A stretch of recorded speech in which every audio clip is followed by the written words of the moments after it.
Welcome to Networks Professionals.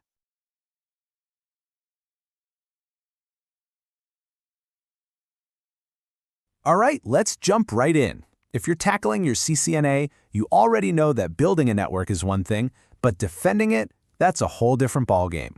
Today, we're going to get into the core fundamentals of network security, and we'll do it by building this mental model, a digital fortress, to make sure these concepts really stick. So let me ask you this to get us started. How would you defend a digital kingdom? Seriously, think about it, because that's exactly what your network is. It's a kingdom full of data, resources, and valuable information. And this is the core idea for our entire discussion. I want you to picture your network as this sprawling castle.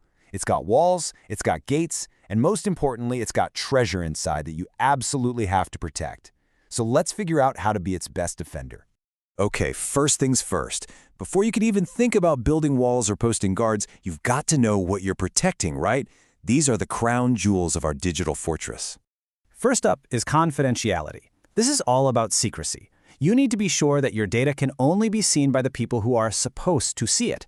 It's just like a royal decree sealed with a secret code only the king and his most trusted advisors know. In our world, we make this happen with stuff like encryption and VPNs. Next, we have integrity. This one's huge. It's all about making sure that the message that gets received is the exact same message that was sent. No one's messed with it along the way. Think of it like a perfect, unbroken wax seal on a letter. We use things like hashing to prove that the data hasn't been changed one bit. And finally, the third piece of our puzzle is availability. I mean, what good is a super secure fortress if your own allies can't get inside when they need to? Availability is all about making sure your network is up and running for the good guys.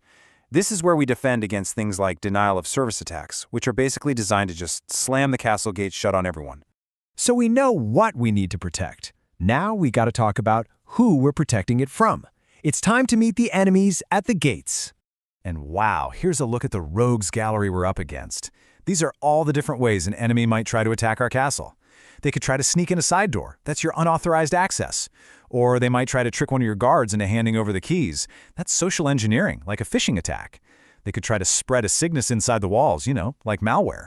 Or they could just bring a giant battering ram and try to smash the main gate down. That's your denial of service attack. Understanding these different methods is absolutely the first step to building a solid defense. Seeing all those threats can feel a little overwhelming, can it? But here's the good news. We have a core strategy to defend our kingdom. And it's not about building one single gigantic, unbeatable wall. It's about building a layered fortress. This quote just nails it, doesn't it? Think about it. If an attacker somehow gets past your outer wall, they should immediately run into a moat. If they manage to cross the moat, they're met with an inner wall. Get past that, now they've got to deal with guards in the courtyard. Every single layer slows them down and gives you another chance to catch them. And this strategy has a name: defense in depth. It's a whole philosophy. It's not just about the tech, the firewalls and switches. It's also about the policies, the rules for who gets to go where, and the procedures, like training your people not to fall for phishing scams. It all works together. Okay, so let's head down to the armory. What are the actual tools and weapons we're going to use to build all these defensive layers? This is where your CCNA knowledge really becomes your security arsenal for the front lines. Our very first line of defense begins with our own equipment, the routers and switches that are like the loyal guards of our kingdom. We call this device hardening, and it's basic, but it is so critical. Using strong passwords is like creating really complex keys that are impossible to copy. Disabling unused ports, that's like bricking up any Windows you're not using. Simple, but effective. And here is a perfect example of why this matters so much. Using Telnet to manage your network devices is like shouting your passwords and commands across an open courtyard for anyone to hear. Everything's in plain text. But SSH, or Secure Shell, encrypts all of it. It's like whispering your commands securely and directly into the guard's ear. It is such a simple change with a massive impact on your security. The crucial thing to get here is that for every kind of threat, there's a specific tool in your CCNA toolkit to fight it. Access control lists, or ACLs, are like your gatekeepers, checking the ID of all traffic trying to get in. VLANs create internal walls, so if an attacker breaches one department, they can't just wander around the entire castle. And then you have tools like port security or DHCP snooping for more specific, advanced threats. It's all about using the right tool for the right job.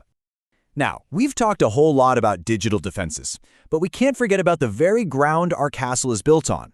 Let's talk about securing the physical realm. Because think about it, if an attacker can just walk into your server room and pull the plug on a router, all of your brilliant firewalls and encryption become totally worthless. This is why the foundation of your fortress is physical. It starts with the obvious stuff like locking your equipment away. But it also includes things like cameras to see who's coming and going, and even environmental controls to protect against things like fires or floods. You just can't have a secure digital kingdom without a secure physical one. Okay, we've covered a ton of ground here, from the CIA triad all the way to our digital arsenal. But why is this so heavily emphasized in the CCNA curriculum? Why does it matter so much? Well, it comes down to this number, 15%. Security fundamentals make up a full 15% of the CCNA 200-301 exam. Cisco isn't just suggesting you learn this stuff. They are telling you flat out that you cannot be a competent network professional today if you don't know how to defend the network you're building. And that's really the bottom line, isn't it? This isn't just about passing a test. Knowing how to harden devices, segment networks, and apply these principles of confidentiality, integrity, and availability, well, that's a non-negotiable, real-world skill for your entire career. So, I'll leave you with this last thought to chew on. The enemies at the gates, they're always getting smarter. They're always finding new ways to attack. And that means our defenses, our fortresses, have to constantly evolve too.